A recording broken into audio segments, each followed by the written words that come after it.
un lugar de encuentro para el talento venezolano, dentro y fuera de nuestro país. Continuamos por todos los medios con Mingo. Otro nivel. Ya sin más bla bla bla, vamos con Genaro Mosquera, amigos, para aprovechar el tiempo y que siempre nos falta cuando conversamos con el profe Genaro. Genaro, ¿cómo estás? ¿Cómo te va? Bienvenido. Un gran abrazo de parte de todo el equipo del programa y de Radio Caracas para ti y todos los tuyos. ¿Cómo te ha ido? Bueno, buenos días, igualmente. Un saludo cordial para todos ustedes, especialmente el equipo de producción que hizo una introducción de terror. Mira, vale, yo no sé si tú estabas escuchando el programa y estabas escuchando el segmento de Marilia y de Erika, que con esa retajila de noticias ya tenemos la entrevista hecha, porque me dejaron con los pocos pelos parados. Erika me decía, y Marilia, mira, pregúntale al profesor Genaro qué opina él de que Eduardo Fernández haya estado entrevistado en Venezolana de Televisión. Y yo, concha, ¿cómo le vamos a echar ese vainón a Genaro? Vale, conchale. Pero fíjate, yo siempre he dicho que Eduardo es una persona que es algo así como un casabe, como una vena diluida no quiero decir la expresión, pero no la digo. Por ahí va. Mira, nosotros promovíamos esto porque también yo lo estaba comentando con las muchachas. Mientras régimen y oposiciones cómplices preparan su festín electoral, el ciudadano indefenso soporta vejaciones y crueldades sin chistar. ¿Qué nos ha pasado, Genaro? ¿Por qué esta gente ganó? ¿Por qué esta gente supo imponer su revolución? Y esto que se vive es el socialismo del siglo XXI. Y yo le ponía el ejemplo a las muchachas de esta campaña cursi, vulgar hacia la historia misma, diciéndole a la gente: tú eres el negro primero, sigue resistiendo porque vamos a lograr la libertad, y estos 200 años tú también eres un héroe. Qué necedad histórica, pero eso le encanta a la gente, porque si se lo acompañan con un morral de la patria y con un plato de lentejas en el clap, bueno, y la gente ya no protesta, y la gente chévere, pues. Pero fíjate que Trino Sosa en este momento dice que no protestamos por desencanto, que el pueblo no protesta por desencanto. O por miedo. Pregúntale a Genaro qué es lo que está pasando. ¿Por qué la gente no protesta, Genaro? Bueno, la verdad es que la respuesta es complicada. Eso me obliga a hacer una especie de marco, ¿no?, para poder entender el asunto. En realidad, este país está sujeto a unas políticas y unas acciones premeditadas, inscritas en una ideología extraña y que nosotros no reconocemos en general. El efecto de esa política es la brutal crisis que estamos viviendo, y eso implica control social, control económico, control político de todo tipo, y acompañado de un debilitamiento exprofeso de las instituciones democráticas que las convirtieron en dependencias personales, individuales, con fines absolutamente corrompidos y además vinculados al crimen internacional, y como si fuera poco, a la influencia directiva de los cubanos, de los rusos, de los iraníes, de los turcos, y todo ese asunto ahora, como está de moda, vinculada a eso que llaman ahora el progresismo o globalismo. De tal manera que ese efecto, esa crisis ha impactado al venezolano común, y lógicamente su efecto conduce a eso que llamamos emprendimiento marginal. Es decir, nos estamos dedicando, ante la desaparición del trabajo y de la crisis formidable que tenemos, a un venezolano que sobrevive o sobrevivimos buscando todas las maneras habidas y por haber en un emprendimiento totalmente marginal, lo cual, por la falta de resultados y por las limitaciones que eso induce, nos lleva a la desesperanza, a la bulia, y una bulia permanente. De tal manera que frente a eso, el resto opositor, que ahora es cohabitante porque entra en la trampa que tú acabas de mencionar sobre el mecanismo de las elecciones para seguir compartiendo parte de la torta, genera mucho más desesperanza. De tal manera que en general el venezolano está sujeto a todas esas presiones, a esas limitaciones, y la conducta es absolutamente depresiva. No tenemos capacidad de reaccionar, no protestamos, las protestas son puntuales porque me faltó el agua, porque se me fue la luz, se me quemó la nevera, pero la práctica del gobierno o del régimen sigue avanzando y se nos hizo costumbre. Ya nos alegramos cuando llega el agua o cuando la luz la reponen a las 4 horas. Y eso está generando una cuestión que es casi como exponencial. Todos los días amanece más gente que ya no le importa nada, vive de la especulación, vive a costilla de los demás, se conforma con una caja de alimentos, se conforma con un regalo, con una Navidad, y como si fuera poco, el gobierno entonces los mete en su nómina. Bueno, yo acabo de descubrir que los profesores universitarios no nos está pagando la universidad, nos está pagando el Banco Central. O sea, yo acabo de ver la cuenta de mi banco, los $5 que me pagan todos los meses. Claro. $5. Central, no lo paga la Universidad Central de Venezuela. Bueno, ¿A ti te pagan $5? Genera toda una cuestión de terror que francamente conduce a una, digamos, a una conducta incluso antisocial. Y eso explica por qué tantos jóvenes están en una postura de que no obedecen leyes, reglamentos, se comen las luces de tránsito, hacen lo que les da la gana. Hay un caos social. Y fíjate que no estamos hablando de contrariados. Y yo estaba sacando unas cuentas esta mañana, y hay 13 millones de venezolanos menores de 24 años. Esos nacieron en esta dictadura. Y esos 14 millones de venezolanos, bueno, no tienen cultura, no tienen educación, son marginales. Y ellos deciden, porque son una enorme y gran mayoría. Ahora, Genaro, te lo dejo ahí. Sí, esto que nos pasó es porque somos un país inmensamente inculto, que nunca aprendió a saber lo que es vivir en democracia. ¿Por qué permitimos que esto ocurriera? ¿Por qué permitimos que esto ocurriera si hubo tantos que alertaron, hubo campanadas diciendo que esto era lo que venía? Yo estaba recordando a un profesor, Antonio Olivieri, que nos dijo en una oportunidad en la Universidad Católica que era muy lamentable en las páginas de opinión de los periódicos, la lectura no pasaba del 3 al 4% de la población. Y entonces allí estaban las reflexiones de la gente pensante, que dejaba un mensaje y una reflexión. Pero eso no era leído por la masa, pues, ¿no? Y de eso se aprovecharon los mismos partidos políticos, ¿no? Y no es que uno esté hablando de antipolítica, de los actores políticos, de los políticos. Entonces, esta tragedia que estamos viviendo tiene un asidero histórico porque, caramba, no se efectuaron los cambios requeridos que estaban.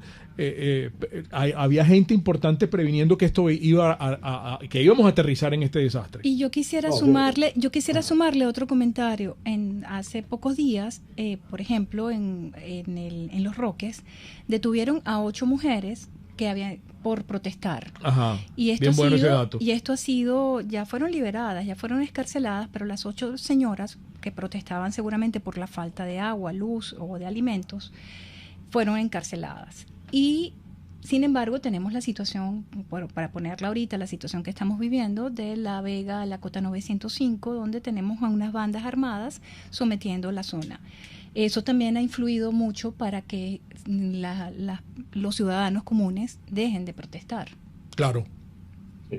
Bueno, hay que hacer un poco de historia, ¿no? En realidad, ustedes se acuerdan cuando no sé si se acuerdan, pero la dictadura peronista, si uno de los efectos que produjo la sustitución de ese régimen fue la gran masificación educativa, y la población se incorporó a un proceso educativo formidable, enorme, y eso dio origen a una sociedad culta. Se desarrolló gente que no tenía oportunidad o no teníamos ninguna oportunidad de hacer carreras universitarias, la hicimos. Es verdad. El cambio social se produjo. Claro, eso fue destruido 40 años después y la gente no tiene participación educativa. Esos 14 millones de personas que acabo de mencionar ni siquiera van a la escuela y todo el sistema educativo se descompuso cayó en manos de gente totalmente improvisada, con el agravante de que 5 millones o 6 millones de personas, más o menos con esas características de formación, se fueron y dejaron aquí prácticamente una población donde la mayoría no tiene formación educativa de ningún tipo, y esa es una de las vías de solución de estas cosas. Y ellos son mayoría.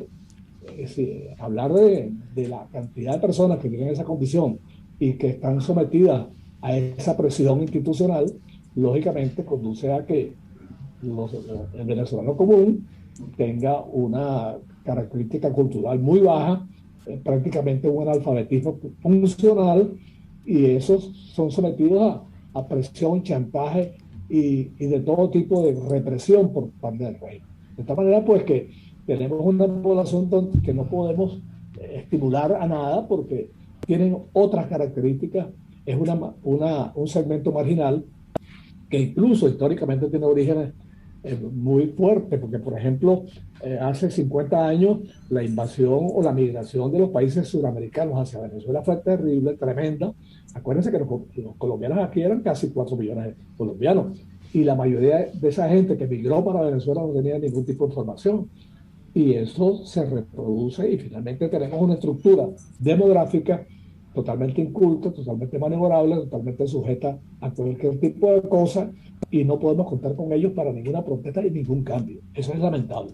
Somos minoría, con el agravante de que hay un segmento a los 2 millones de personas que son corruptos, poderosos, son dueños de la economía y están dando esa impresión hacia el mundo, inclusive de que aquí hay cierta capacidad económica, que hay suministros, que hay bienes importados de todo tipo, pero los beneficiarios de eso en Caracas no llegan a medio millón de personas. Y entonces ustedes lo ven ocupando todos los espacios y haciendo ostentación de sus recursos en general y significativamente mal habidos.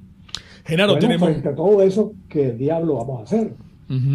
Tenemos un receso, tenemos un intervalo. En la próxima parte me gustaría conocer tu opinión en algo que pudiera ser clave en todo esto para entender este panorama, que dentro de todos esos ismos, peor que el populismo, peor que el socialismo y el comunismo, es el militarismo.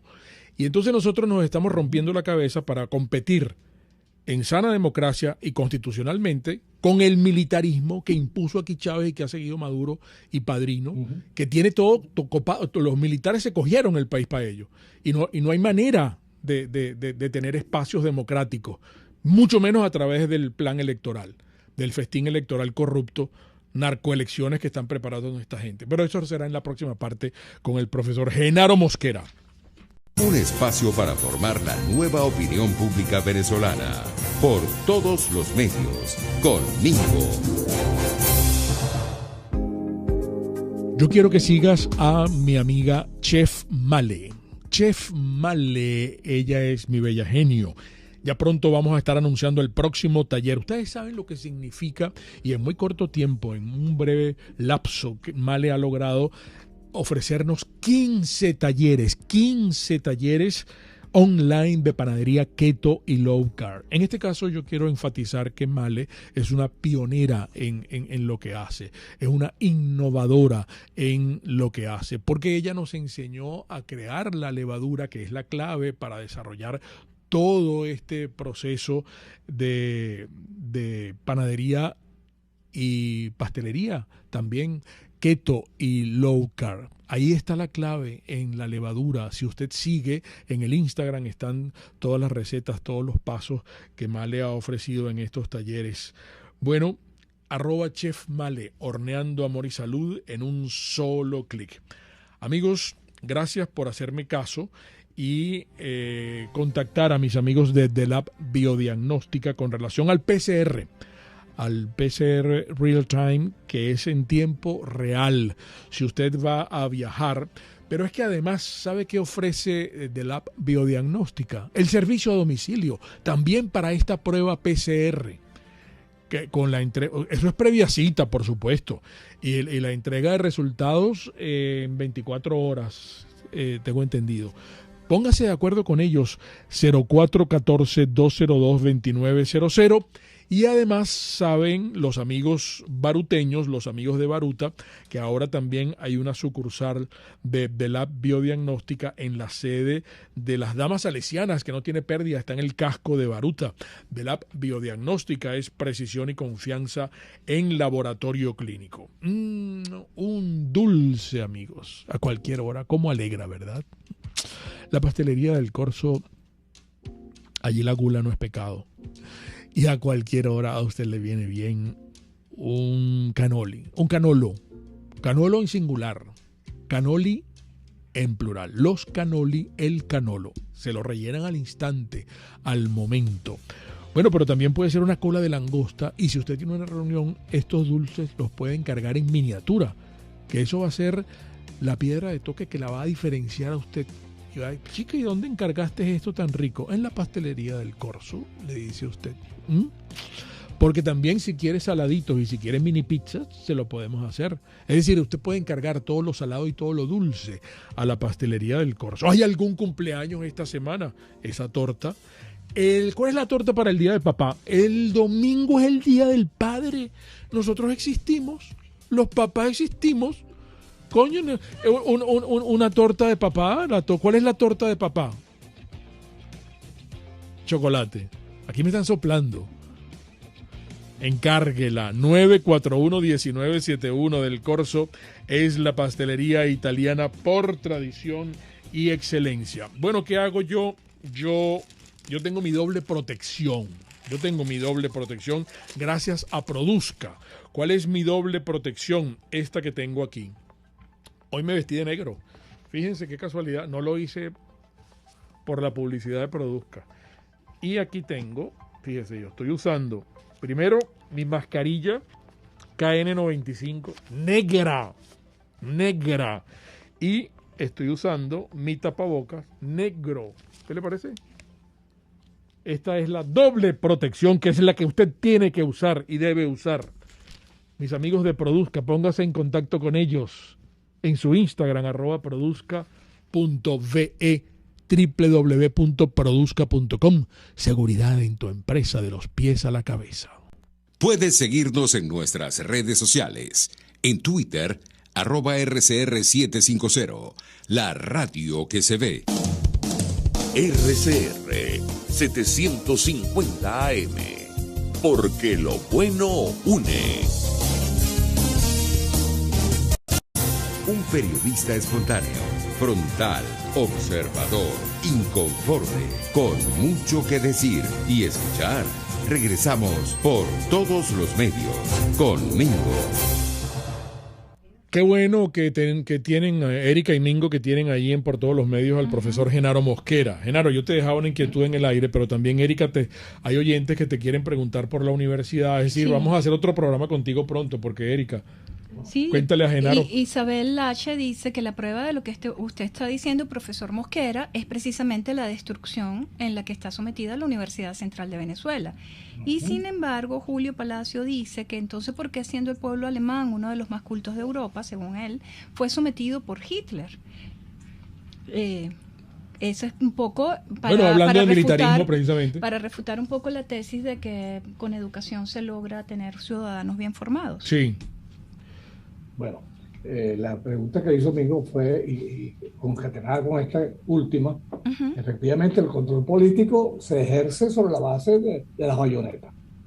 Y aquí no solamente se entregó la conducción del poder al sector militar, sino que incluso se amplió, porque el paramilitarismo convertido en las milicias, apoyado por las guerrillas colombianas, y las fuerzas militares cubanas generan toda una estructura militar de poder que se apropió completamente del país y de todas sus actividades económicas y sociales. De tal manera, pues, que por la fuerza se somete a un pueblo y los conduce de una manera totalmente clara hacia el cumplimiento de sus propios objetivos comunistas. Aquí esas palabras suenan muy feas y la gente no se trae, esto es un gobierno comunista, se acabó la historia. De tal manera, porque el militarismo conduce a ejercer ese control omnímodo y las personas, independientemente de su cultura o no, las someten, las chantajean y las apresan, y el que se rebala pierde, como dice el refrán. De tal manera, pues, que sí, efectivamente la población venezolana, después del éxodo enorme de esa enorme cantidad de personas que salieron del país, está en manos mayoritariamente de personas que no tienen formación de ningún tipo y están sujetas a la presión del sobrevivir diario. Bueno, y ese no es un fenómeno venezolano solamente, eso ya en América Latina se extendió y ese manto rojo está creciendo y sigue creciendo. ¿En base a qué? En base a una masa de marginalidad que las tiene sometidas de cualquier forma vía militar. Bueno, eso es para poner en perspectiva el problema que estamos viviendo. De tal manera, pues, que yo pienso que una población como la venezolana tenemos que buscar fórmulas y mecanismos de equilibrarlas en su pensamiento formal. La educación es clave. Las instituciones no están respondiendo a tales propósitos. Las universidades se diluyeron, crearon otras, y lo que están es creando estructuras ideológicas formadas por miles de estudiantes que no estudian profesiones, sino que estudian simple y llanamente mecanismos ideológicos para defender vía propaganda y vía activa en la sociedad un régimen que tiene todo el control y además que no solamente lo usufructa y lo vincula al crimen internacional. Así de sencillo. De tal manera, pues, que el problema es muy complejo, pero tenemos que tener claro que la población venezolana no es que está búlica, es que la sometieron a una bulia permanente y a la represión total. Y eso resolverlo no es fácil, especialmente si tenemos una oposición que no entiende esa conexión, que no comprende claramente que las personas tienen que actuar y ellos lo limitan simple y llanamente por caer en la trampa de buscar soluciones democráticas donde no existen mecanismos democráticos.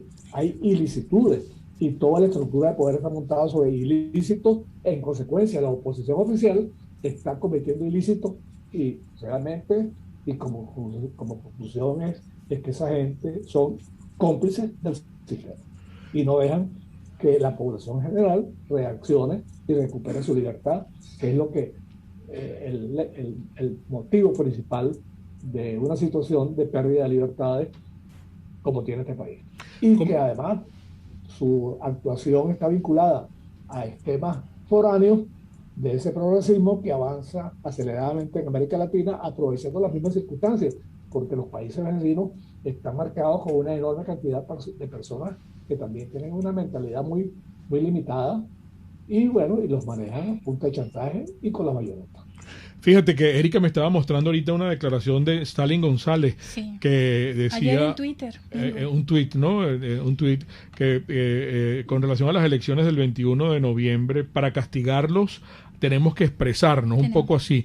Y tú, Genaro, que has dedicado buena parte de tu vida a la investigación y análisis electoral, ¿qué le dices a las personas que están muchas coincidiendo en señalar que hay que dejar los odios, que los venezolanos no podemos matarnos entre nosotros, que debemos aprender a convivir con los chavistas, que abstenerse sin un plan no es una buena estrategia, que hay que participar en el evento electoral que está montando esta gente para poderlos derrotar con el voto? De hecho, el tuit que publica Stalin González, abro comillas, derecho que no se pelea, se pierde. La jornada de actualización de datos e inscripción en el registro electoral estará abierta hasta el 15 de julio.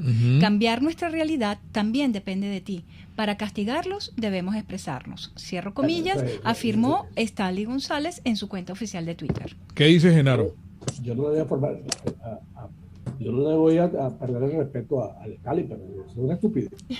Francamente, todo el proceso electoral está montado sobre un proceso absolutamente ilícito y absolutamente controlado. Él se está haciendo cómplice de esas cosas, porque unas elecciones amañadas con un sistema electoral completamente corrompido, con un registro electoral que no existe, donde 5 millones de personas salieron del sistema, donde 2 millones de muchachos no han sido inscritos y donde todo está sometido a un control omnímodo por parte del régimen, pues no hay elecciones que valgan, y eso simplemente apoyarlas en la dirección que él lo está manifestando y algunos personajes como Eduardo Fernández y otros grupos que se la pasan escribiendo, afortunadamente no los lee casi nadie, argumentando la bondad de ir a un proceso para participar y forzar la barrera. Eso es una utopía y además es una irresponsabilidad que raya en la complicidad con el gobierno. Así que, francamente, creo que es un error, porque un sistema que fue declarado absolutamente fuera de ley, que tiene sentencias firmes, donde los personajes o los autores del régimen están sometidos a juicios políticos internacionales y que tienen sobre su cabeza la amenaza de ser detenidos o ser juzgados internacionalmente por corrupción y por lavado de dinero y por el impacto que han ejercido en los derechos humanos. ¿Cómo pueden sentarse con ellos a dialogar, a negociar y sobre la base de unas elecciones que conducen siempre a un tema de denuncia por corrupción y porque el sistema no funciona? Así que, francamente, creo que es una enorme equivocación. Hay otros mecanismos de lucha que son los que realmente lo van a asumir personas que no son precisamente ellos, que son absolutamente colaboracionistas con el régimen. Genaro, se nos agotó el tiempo, lamentablemente. Gracias por estar una vez más con nosotros y seguimos pendiente del tema de la universidad para hacer un programa contigo o un debate con otros colegas tuyos. Un gran abrazo. Gracias, Genaro Mosquera. Amigos, las interpretaciones finales de todo lo conversado hoy acá, como siempre, de ustedes. Y recuerden, el comunismo te quiebra las rodillas para que tengas que darle las gracias por las muletas. Hasta mañana. RCR presentó Por Todos los Medios con Mingo.